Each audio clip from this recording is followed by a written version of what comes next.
The American right have instigated yet another war, and this time it isn't in the Middle East, it's civil. Finally, the word civil used to describe modern politics. That's what we all wanted, right?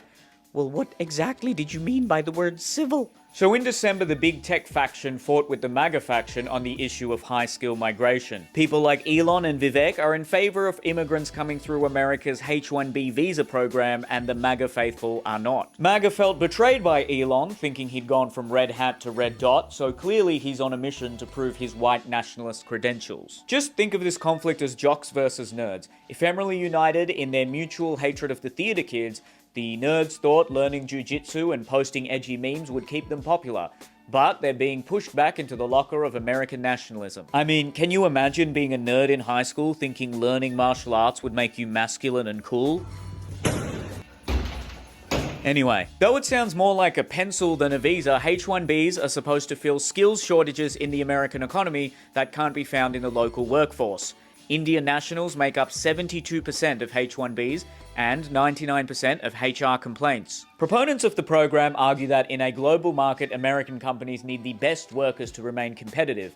And I suppose after a childhood of being micromanaged by your Indian parents, working 80 hours a week doesn't seem so bad. Opponents of the program argue that this isn't about filling skills shortages.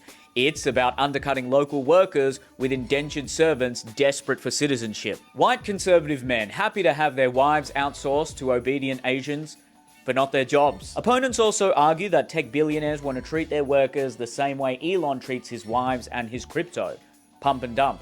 But to be fair to autistic Hitler, knowing how quickly Indians can populate a hot, barren climate, they'd be perfect for a Mars colony.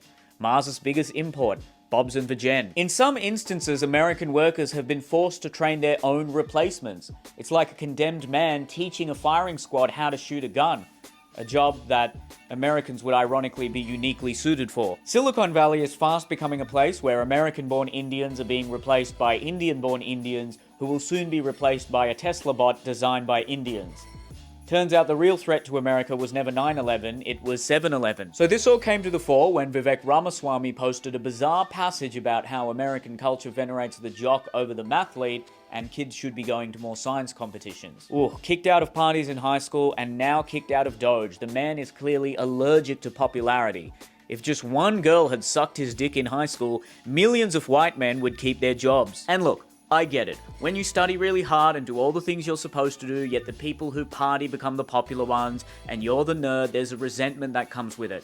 Trust me, I get it. I went to a selective school. We're not getting drunk and fingering each other at 13, or we can make an equation about it.